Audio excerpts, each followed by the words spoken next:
Welcome to Famous Graves. I am your host, Mike Knox. I believe this would be episode number 12. I'm not too sure because I'm not very good with numbers. But anyways, I did this yesterday, and I got through 30 minutes, and then I realized as I was downloading it that I never hit record. So everybody out there that is doing podcasts, I feel your pain. Feel your pain, brother. So I got to do this over again, but that's okay. I was ranting about my electric bill, and I've got Southern California Edison. I've had them for the entire time that I've lived here, which is about 15 years. And what I love is every time they screw up with their incompetency, we have to pay for it. We, the homeowners, have to pay for it. So, I love, there was a big fire up in Northern California, and the reason was that Southern California Edison didn't cut back their trees, and that holds over the power lines. And so the trees hit the power lines, and that caused this huge fire, and then they get sued, and then they're like, oh my gosh, we don't know what happened. It must be global warming. And then they jack up your bill. So my bill was $660. I ranted a little bit, or I posted about that on Instagram, and immediately got attacked by a bunch of boomers, because the boomers are the ones that ruined all of our lives. That's a different story, though. So I get a letter from Southern California Edison with my bill for $660. So that's the most I've ever had. I'm always running my air, but it's July, so it's 100 degrees every single day where I live.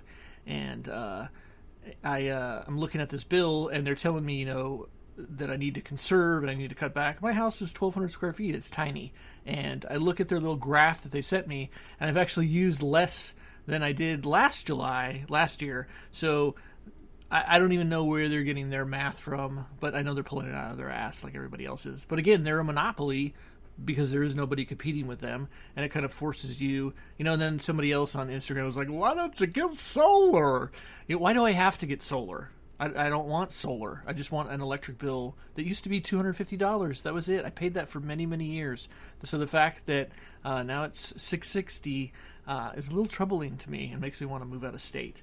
But I'm frustrated also because I've been doing the keto diet, and that is basically, if you haven't heard about that, you've been living in a cave, but that's basically, you got to cut back on delicious carbs, and I can't have sodas, and I can't have sugar, and I can't have all this stuff. I'm not a drinker anymore. I don't go out. I don't do anything. I don't gamble. I like some snacks, like some chips. I heard that Skittles are now poisonous, and they're thinking about banning them, and they were banned in the UK. I know that they're garbage, but they taste good, and it gets me through the day.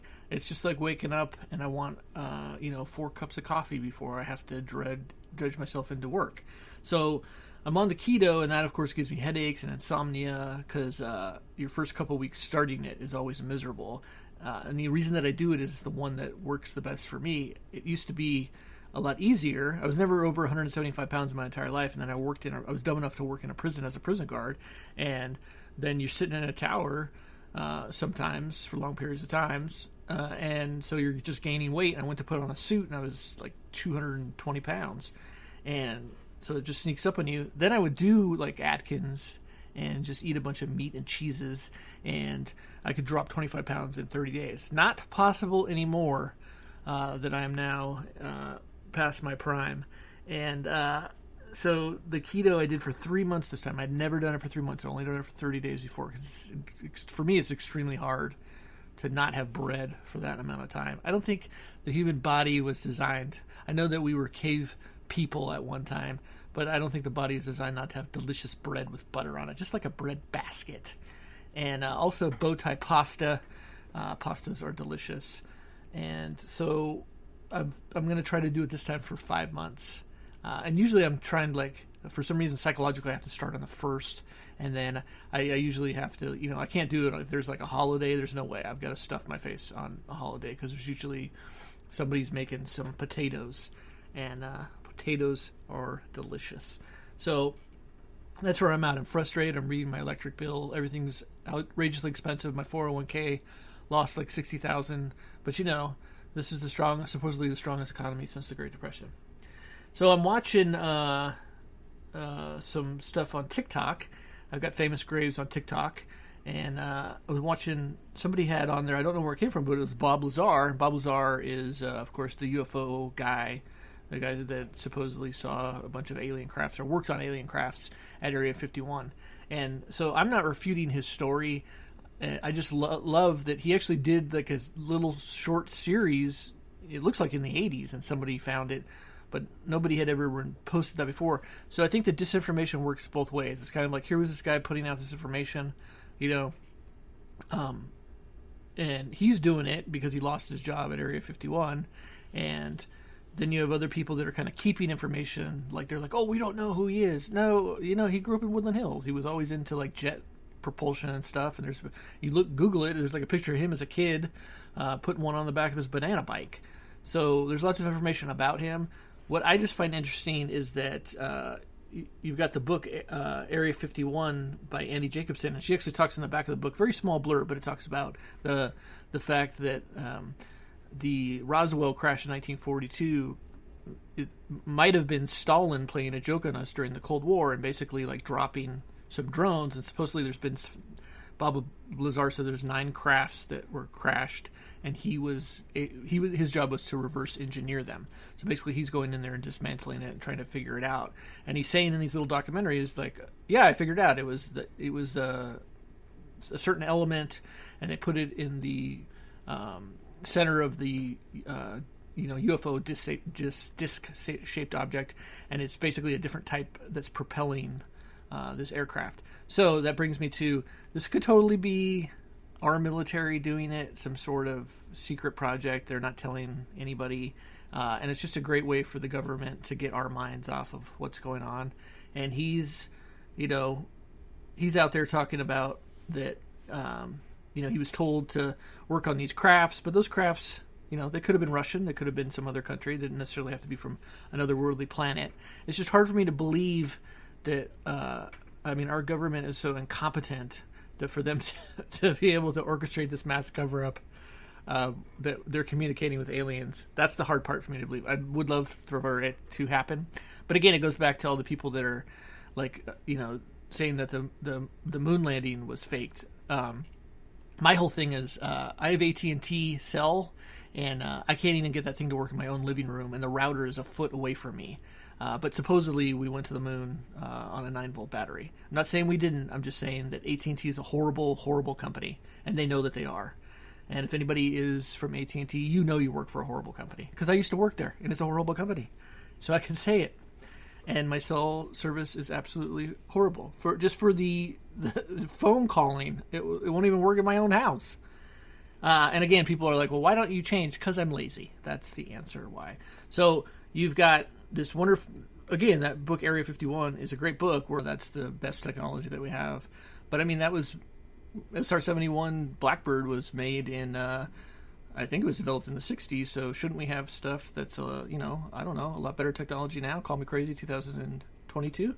Anyways, so the not unmarked grave, but the grave that I want to talk about today, and only because I was there when this happened, I don't know specifically, I just wanted to piece the puzzle together because, again, everyone likes to talk about the mystery of it. And if you kind of go back, I'm going to talk about Natalie Wood. Her grave, by the way, is at Pierce Brothers in Westwood. And so first I'll talk about Natalie Wood. She was an actress, and she accidentally died on Catalina Island. Catalina Island is an island which is in Los Angeles County.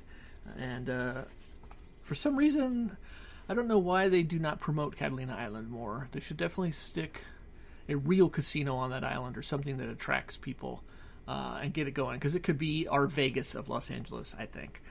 Natalie Wood was born Natalie Zakharenko, which I had no idea. So she's Russian. Her parents immigrated from Russia. She was born in 1938, and she was a child actress and successfully transitioned into adult roles. She was born in San Francisco and started acting at the age of 4. And she got the role in Miracle on 34th Street, 1947, which is a show that I watch every Christmas, and I still think that it holds up. A little campy, a little overacting, but I still think it's good. As a teenager, she was nominated for an Academy Award for Best Supporting Actress in The Rebel Without a Cause, 1955. And she's not a very nice person in that, her character as a teenager. And Rebel Without a Cause, when I saw that, when I was a kid, I was like, oh, this is a cool movie. Now that I watch it later on, I don't know, they're having knife fights there, and the security guard is like, just break it up, and they're like, okay. So it's a little hard to watch now, as is, she was also in West Side Story 1961, and everybody rants and raves about West Side Story, and it's hard for me to watch. She was also in Splendor in the Grass. So during the 70s, she took a hiatus from filming and had 2 daughters, one with her husband Richard Gregson, and the other one with Robert Wagner. So that's the big thing, is you've got one side that is like, Robert Wagner is the one that killed her, and then the other side is like, oh, it was an accident. And I was on the island as a kid, so I was about 10 years old at that time. And so I think what's hard for people to understand is, like, now that we're in this age of cell phones and every single kind of electronic, you're on an island, there's, maybe you had a radio that you're listening to a radio, but most places didn't have TVs. Nobody had a cell phone. Nobody had the internet. You couldn't Google stuff. So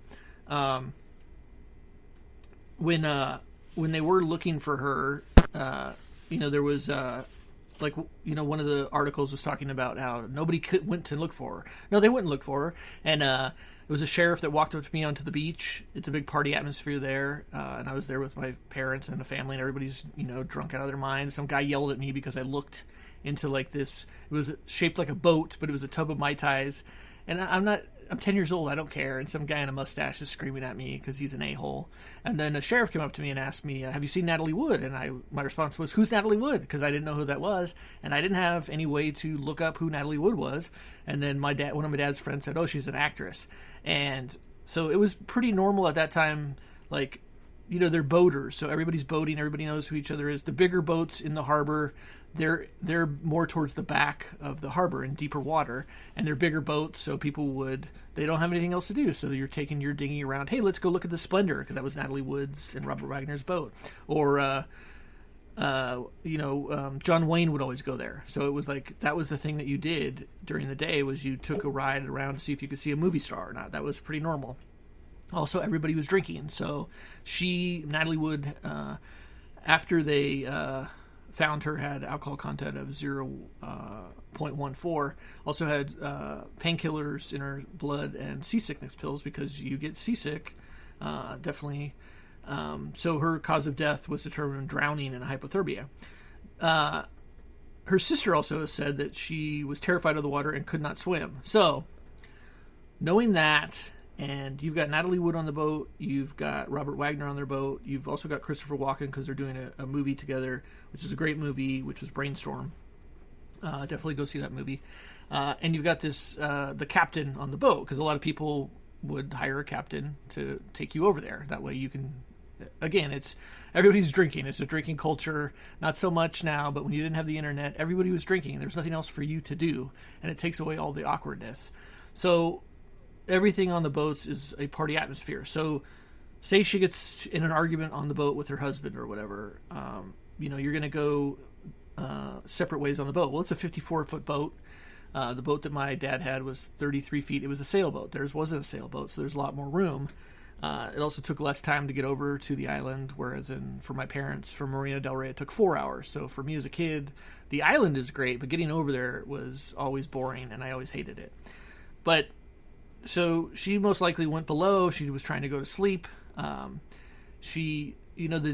you had a dinghy, the dinghy would wrap against, obnoxiously against the side of the boat, and so you would a lot of times get up in the middle of the night, and there's lights that are on land, but there's no lights when you're out there in the harbor, so it's dark, and you're trying to adjust this dinghy. You could easily fall in. If she couldn't swim, then she's going to be yelling for help. There were 2 people that said they heard a woman yelling for help, and so her dinghy was found.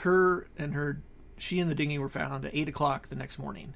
Her husband and Christopher Walken said they hadn't seen her since 10 p.m. the night before. That was about the time that the sheriff had come up to me and asked me if I had seen Natalie Wood. So they did have a search for her, and what sounds logical to me, which is what a lot of people did, was you go to adjust your dinghy and you fall into the water. It happened to me. I just knew how to swim, and I also was very fearful of sharks, because my dad took me to see Jaws when I was 3 and then bought a boat, because he's not a psycho. And so I was very afraid of sharks, very afraid of going over there. And my mother never said it, but I don't think she knew how to swim, so she was always panicked every time we went over to Catalina also. So you're hitting that water, you're terrified. you're probably going to drown pretty quick because you're panicked, and it's cold because it's nighttime, and it was also, we were going there. We would always go there for Thanksgiving. It would be freezing, so that was the same case here, where it was November 29th, 1981, and sadly she passed away. But it keeps coming up because the media wants to portray this as this super duper murderer. I kind of see, if you really wanted to do that, wouldn't you have done that in the middle of the ocean? Why do that,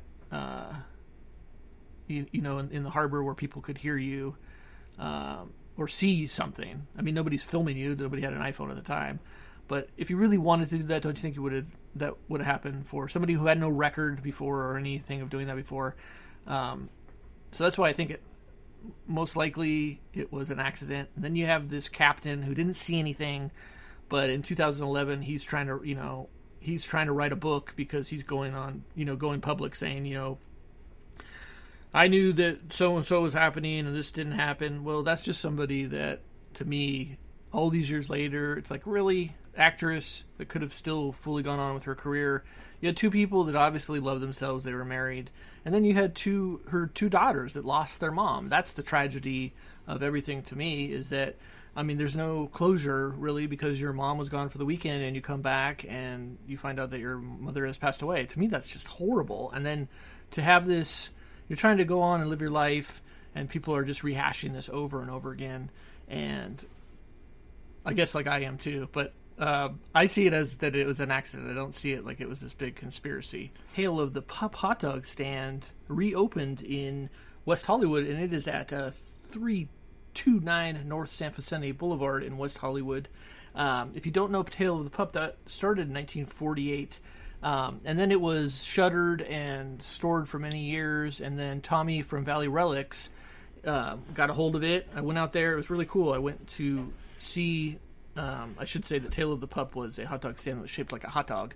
So I went to Valley Relics to see the Tale of the Pup. It was in a little bad shape, and it was a lot smaller than I thought. But sure enough, it was very cool because it was a hot dog. And then Tommy hooked up another restaurant guy and made it happen, which is just mind-blowing. It's mind-blowing to me what... Tommy has done with the Valley Relics, everything that he's done for the Valley, and getting basically anything with retro nostalgia, and brought that back.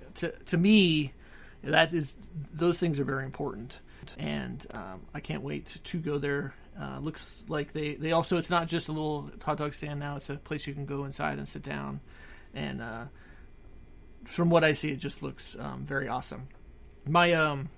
My daughter just got her VNS, that's a vagus nerve stimulator battery, her second battery, and that's my one and only cause in this world is to try and get epilepsy laws passed. If you have epilepsy, if you get seizures, I know there's a huge stigma, and I know that the resources out there are horrible. I do think there are a few resources. One of them is Brain Ablaze, the Brain Ablaze podcast, and you can definitely go on there. You can go on Twitter for Brain Ablaze and ask your questions, because I know a lot of times, I stopped going on social media for anything that has to do with epilepsy because there's just so many horrible people out there, and I know that we call them trolls, but they're just such horrible people that you just ask a question and they immediately attack you. And again, there's 65 million people with epilepsy. There's 3 million people in the United States. In the state of California, there's 60,000 children. And I think it's more than that. I mean, you think about the hundreds of thousands of people that are in Los Angeles, and you've got Children's Hospital in UCLA, and not really that much for children with epilepsy. And to me, going there for the last 15 years with my daughter, it is very underfunded, and it is something that I would like to see changed. So that's my cause, and I'm going to continue to talk about that cause. So my daughter got her battery changed, which is the VNS is like a pacemaker for your brain. It has a little generator battery, and that is inserted, and then it is hooked onto your vagus nerve. There's one vagus nerve that goes up to your brain, and the other one goes down to your stomach. and sending electronic impulses, basically keeping your brain on track. And she's been seizure-free for 5.5 years. If you ever have any questions about seizures or epilepsy, please email me. I'm always there to offer anybody any help, because nobody was there for me or my family at all, and pretty much continue not to be, which I think is very sad and makes me very sad too. Anyways, like, subscribe, tell me who else you want me to see. I appreciate everybody listening to Famous Graves.